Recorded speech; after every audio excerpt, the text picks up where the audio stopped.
کیا آپ جانتے ہیں کہ آج سے 800 سال پہلے ہمارے حضور صلی اللہ علیہ وسلم کے جسم مبارک کو ان کے قبر سے چرانے کی کوشش کری گئی؟ آئیے جانتے ہیں اس ویڈیو میں۔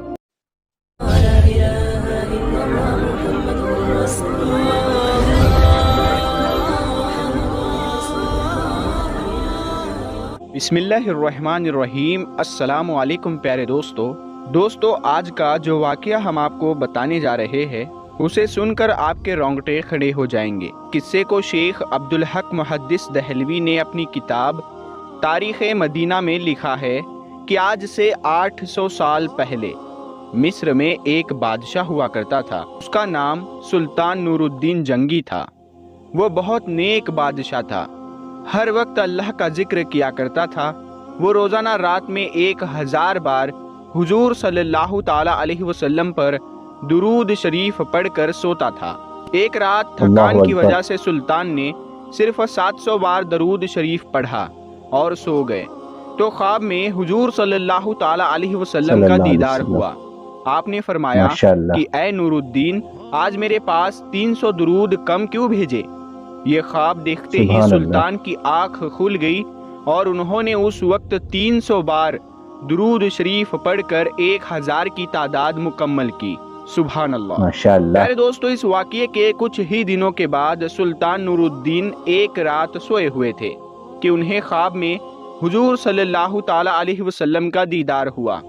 آپ صلی اللہ تعالی علیہ وسلم نے سلطان سے کہا کہ اے سلطان، 2 عیسائی آدمی میرے جسم کو قبر سے نکالنا چاہتے ہیں، تم جلدی سے مدینہ آ کر ان کی خبر لو، ورنہ میرا جسم ان عیسائیوں کے ہاتھ میں چلا جائے گا۔ اور پھر حضور صلی اللہ تعالی علیہ وسلم نے سلطان کو ان دونوں آدمیوں کی شکل دکھائی۔ اسی وقت سلطان کی آنکھ کھل گئی تو وہ بے چین ہو اٹھے کہ آخر یہ کیسا خواب تھا اور حضور صلی اللہ تعالی علیہ وسلم مجھ سے کیا کہنا چاہتے تھے۔ تو سلطان نور الدین جنگی بستر سے اٹھے اور وضو کر کے 2 رکعت نماز پڑھی اور پھر لیٹ گئے۔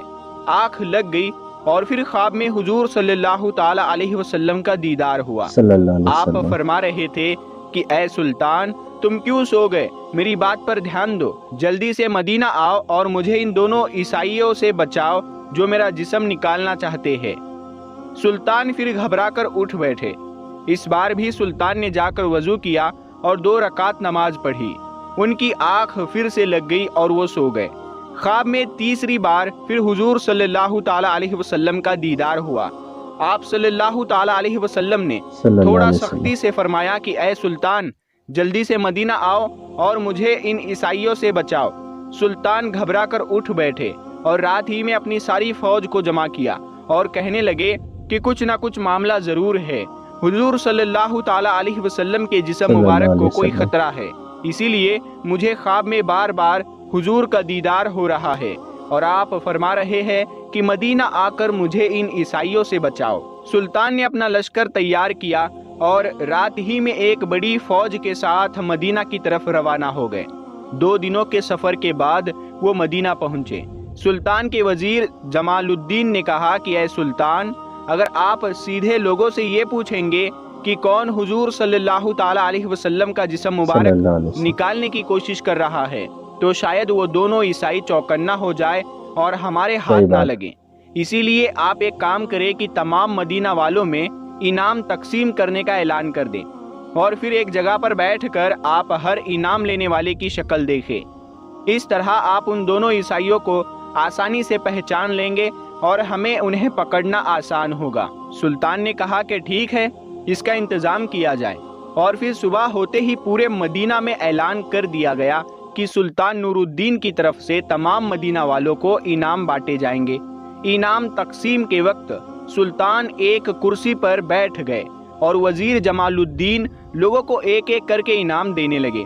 سلطان ہر آنے والے انسان کا چہرہ خوب غور سے دیکھتے، لیکن انہیں وہ انسان نظر نہیں آ رہے تھے جن کی شکل حضور صلی اللہ تعالی علیہ وسلم نے خواب میں دکھا کر سلطان سے کہا تھا کہ یہ دونوں مجھے یہاں سے نکالنا چاہتے ہیں۔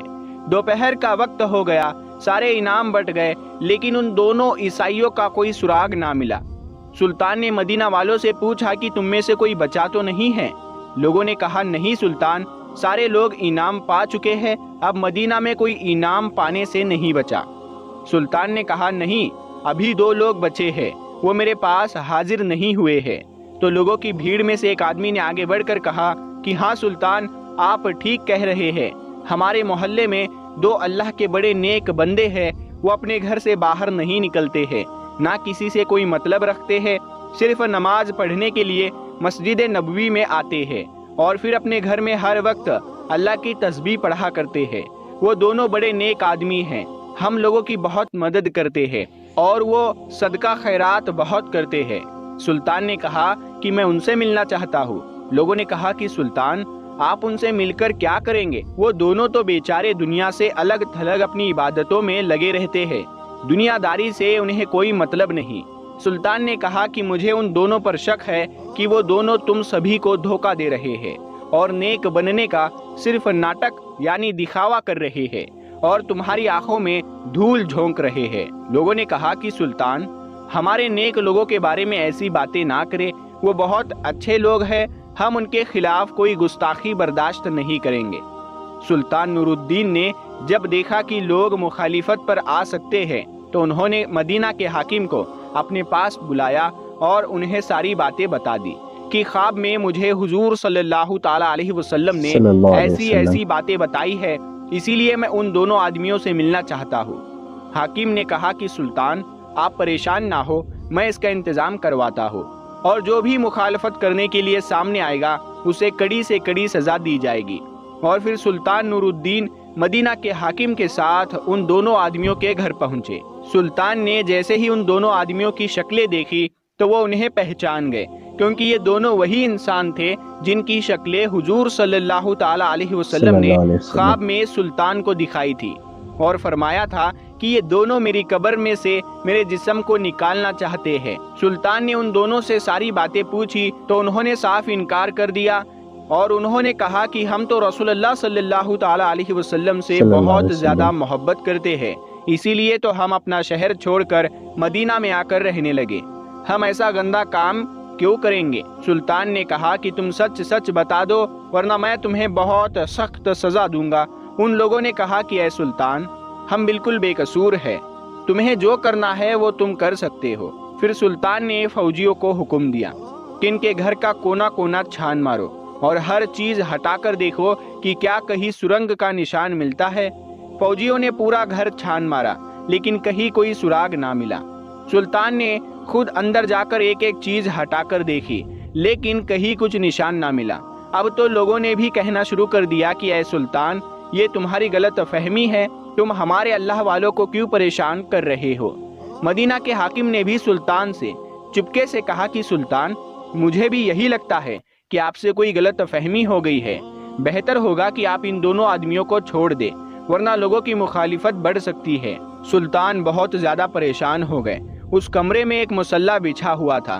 سلطان نے مصلی پر کھڑے ہو کر اللہ سے فریاد کی اور سجدے میں سر رکھ کر رونے لگے اور اللہ سے مدد مانگنے لگے کہ اے میرے اللہ، میں ایک انسان ہوں، میرے اندر جتنی طاقت تھی میں نے اتنی کوشش کر لی، لیکن آپ کے پیارے نبی نے فرمایا تھا کہ یہی دونوں دھوکے باز انسان آپ صلی اللہ تعالی علیہ وسلم کا جسم نکالنا چاہتے ہیں، لیکن یا اللہ، مجھے کوئی سراغ نہیں مل رہا ہے، آپ میری رہنمائی فرمائے۔ سلطان رو رو کر اللہ سے دعا کر رہے تھے اور مدد مانگ رہے تھے کہ تبھی اللہ کی طرف سے سلطان کے دل میں یہ بات ڈالی گئی کہ اے سلطان، تم نے ان دونوں کے کمرے میں ہر چیز ہٹا کر دیکھ لی ہے، ہر طرح سے تلاشی لے لی ہے، ذرا یہ مصلی بھی ہٹا کر دیکھو جس پر بیٹھے تم مجھ سے دعا مانگ رہے ہو۔ سلطان تیزی سے اٹھے اور مصلی ہٹا کر دیکھا تو نیچے لکڑی کا ایک پٹرا بچھا ہوا تھا۔ سلطان نے فوجیوں کو حکم دیا کہ یہ پٹرا ہٹاؤ۔ جیسے ہی اس پٹرے کو ہٹایا گیا تو نیچے ایک سرنگ بنی ہوئی تھی۔ سلطان نے ایک فوجی سے کہا کہ جا کر دیکھو کہ یہ سرنگ کدھر جاتی ہے۔ فوجی نے اندر جا کر دیکھا تو وہ سرنگ حضور صلی اللہ تعالی علیہ وسلم کی قبر کے پاس تک پہنچ چکی تھی اور حضرت عمر رضی اللہ تعالی عنہ کا انگوٹھا نظر آنے لگا تھا۔ فوجی نے واپس آ کر سلطان کو یہ باتیں بتائی تو سلطان نے ان دونوں عیسائیوں کو گرفتار کروا کر اپنے سامنے پیش کیا اور پھر ان سے پوچھا کہ اب تم سچ سچ بتا دو ورنہ میں تمہاری گردن اڑا دوں گا۔ ان دونوں نے جواب دیا کہ اے سلطان، ہمیں عیسائیوں کی طرف سے یہاں مدینہ بھیجا گیا ہے تاکہ ہم مسلمانوں کے نبی کا جسم نکال کر انہیں دے سکیں، اور اس کے بدلے میں ہمیں بہت سارا انعام دیا جائے گا۔ اسی لیے ہم دونوں نے اپنا بھیس بدلا اور ایک نیک آدمی کی شکل بنا کر مدینہ میں آ کر رہنے لگے، خود پر لوگوں کا بھروسہ بڑھانے لگے۔ ہم لوگوں میں خوب صدقہ خیرات کرتے تاکہ کسی کو ہم پر شک بھی نہ ہو سکے۔ جب سبھی لوگ رات میں سو جاتے تو ہم دونوں اس سرنگ کو کھودتے تھے اور اس کی مٹی باہر قبرستان میں قبروں کے اوپر ڈالاتے تاکہ کسی کو پتہ بھی نہ چل سکے۔ کل ہمارا کام مکمل ہو جاتا اور ہم رات میں ہی تمہارے نبی کا جسم لے کر اپنے شہر چلے جاتے، پھر ہم عیسائی تمہارے نبی کے جسم کے ساتھ بے حرمتی کرتے اور تم مسلمانوں کو تکلیف دیتے۔ استغفر اللہ۔ لیکن پتہ نہیں کیسے اے سلطان تمہیں اس بات کی خبر ہو گئی اور ہمارا سارا پلان چوپٹ ہو گیا۔ سلطان نے آگے بڑھ کر ان دونوں کے گریبان پکڑے اور بہت تیز انہیں پیچھے کو دھکا دیا، اور پھر وزیر کو حکم دیا کہ ان دونوں کو جانوروں کے ساتھ باندھ کر پورے مدینہ میں گھسیٹا جائے اور پھر انہیں پھانسی کی سزا دے دی جائے۔ ان سب کے بعد سلطان نے حضور صلی اللہ تعالیٰ علیہ وسلم کی قبر مبارک کے چاروں طرف زمین کے اندر سے ایک خندق کھدوائی اور اس میں 7 دیواریں بنوا کر اس میں پگھلا تانبا، لوہا اور تارکول ڈلوا دیا تاکہ کوئی دوبارہ حضور صلی اللہ تعالیٰ علیہ وسلم کے جسم مبارک کو نکالنے کی ہمت بھی نہ کر سکے۔